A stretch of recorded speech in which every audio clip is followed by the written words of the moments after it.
মিরাজের কাছে যদি আমি হেরে যাই তাহলে মাথা নিচু করে স্কুলে আসব, মাথা নিচু করে স্কুল থেকে চলে যাব।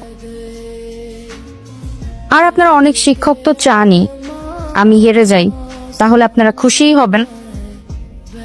সো আপনারা একটা কাজ করেন, মিরাজের সাথে আমার পরীক্ষার ব্যবস্থা করেন, পারলে ও আমাকে হারাক। এই পরীক্ষাটা কিভাবে হবে? গতবার তো ভালো রেজাল্ট আর জনপ্রিয়তা দিয়ে এটা ঠিক করা হয়েছিল। তুমি তো এবার পরীক্ষাই দাওনি, আর তাছাড়া তুমি তো নতুন এসছো, তোমাকে তো কেউ সাপোর্ট করবে না। স্যার, আমরা একটা কাজ করতে পারি, আমরা ওই যে 100 মার্কের একটা এমসিকিউ প্রশ্ন তৈরি করতে পারি স্যার। শুধু এমসিকিউর উপর করলে তো হবে না, যে স্টুডেন্টদের প্রতিনিধিত্ব করবে তাকে তো জনপ্রিয় হতে হবে। সেটা কিভাবে হবে? সেটা ভোটের মাধ্যমে হতে পারে। না না না, ভোটের মাধ্যমে কেন হবে? ভোট হলেই তো ঝামেলা হবে। স্যার, আমার মনে হয় ভোট হওয়া উচিত। হ্যাঁ, ভোট হওয়া উচিত। সাথী, তুমি কি রাজি? হ্যাঁ, আমি রাজি। আপনারা ভোটের ব্যবস্থা করান। সবাই তো সাথী আর লামার হাঙ্গামা দেখছে, তুমি এখানে কি করছো? এগুলো এখন প্রতিদিনই ঘটবে, আর এগুলোতে আমার এখন ইন্টারেস্ট নেই। বরং আমি যদি ভালো রেজাল্ট না করতে পারি তাহলে আমার বাবা সত্যি সত্যি এবার আমাকে বাসা থেকে বের করে দিবে। তোরা দরজা কে কি করতেছিলি? মুস্তাকিন আর মাহিন দরজা লাগিয়ে আমার সাথে বেয়াদবি করছি। ওর সাহস দিন দিন বেড়েই চলেছে। ওয়েট, তোকে মজা দেখাচ্ছি। দাঁড়াও, স্কুলের ভিতর ঝামেলা করি শুন, স্যার পরে তোকেই মার। স্যার মারলে মারো, স্যার মারার আগে ওর আগে মারতে হবে, বুঝছ নাই? এই থাম, কি মাস্তান হয়ে গেছিস?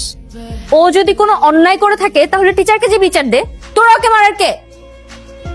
শুন, ওকে ছাড়, না হলে কিন্তু পুলিশকে খবর দেবো, জেলের ভাত খাওয়াবো। ছাড়। ক্যাপ্টেন অফ দ্য ভিক্টোরিয়া হচ্ছে একমাত্র সমাধান। না দেখেন স্যার, ওরা কিন্তু মির্জা পরিবারের মেয়ে, চাইলে অনেক রকম ঝামেলা করতে পারে, করে নাই কিন্তু। আজকের কথা ধরেন, আজকে ওরা ইউনিফর্ম পরে কিন্তু স্কুলে এসছে। আমি ঝামেলা এড়াতে চাই। আমি চাই ভিক্টোরিয়া স্কুল অ্যান্ড কলেজে শিক্ষার পরিবেশটা বজায় থাকুক, সবাই পড়াশোনা করুক, আর সবাই নিয়ম মেনে চলুক। বুঝলাম না, মানে ওর কি মাথায় সমস্যা?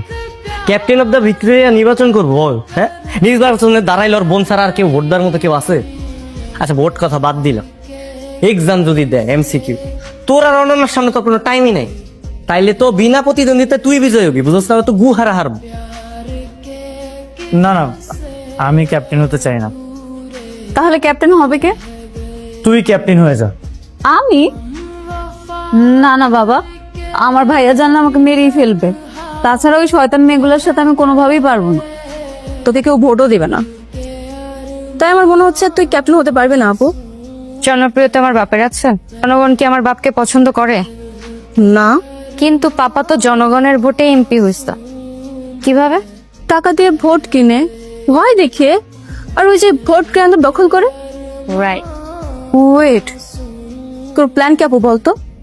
কি করতে চাচ্ছিস তুই? বললাম তো আমি আমার বাপকেও শেয়ার করব না, কিন্তু এবার স্কুলে এমন কিছু হবে যেটা কেউ কল্পনাও করতে পারবে না। আমরা তোমাদের সাথে ফ্রেন্ডশিপ করতে চাই। হোয়াট? আয়না নিজেদের চেহারা দেখেছিস কখনো? হ্যাঁ, তোদের মতো ছেলেদের সাথে আমরা ফ্রেন্ডশিপ করব? নেভার। যা ফুট এখান থেকে। বাথরুম আয়না আছে না, চল চেহারা দেখে। এই ওয়েট, তোমরা কি কি করতে পারবে আমাদের জন্য? তোমরা যা যা বলবা সবকিছু। যা যা বলবো সব? হ্যাঁ, সব। ওকে, লেটস সি। বিশ্ব ভাই, আপনি আমার বাবার ব্যাপারে এমন কি বলবেন যার জন্য আমাকে আবারও এখানে ডেকেছেন? খুব ইম্পর্টেন্ট একটা নিউজ আছে, কিন্তু আমারও তোর কথা দিতেইব। তুই নিউজটা শোনার পরে মাথাটা ঠান্ডা রাখবি। কি নিউজ, কি হয়েছে? তুই তো জানোস ভালো করে নাসিম মির্জা আমার শত্রু। ভাই, একটা কথা আমি ক্লিয়ার করে বলি, আপনাদের এই শত্রু শত্রু খেলার সামনে পেছনে কোথাও আমি নাই। আমাকে কেন ডাকছেন সেটা শুধুমাত্র বল। এই যে মাথা গরম করে ফালাইলি, এখন নিউজটা শোনার পর তুই তো হাঙ্গামা লাগাই দিবি। আমি কিছুই করব না, বলেন। তোর বাপরে এই লাস্টে একটা জায়গায় পুইটা রাখছে নাসিম মির্জা। কোথায়? সেটা আমি 2-1 দিনের ভিতরে জানতে পারবো। বিশ্বস্ত সোর্স লাগাইছি। আমার দায়িত্ব হলো তোর বাপের লাশ খুঁজে বাইর করে দেওয়া, আর তোর দায়িত্ব হচ্ছে তোর বাপের হত্যাকারীর প্রতিশোধ নেওয়া।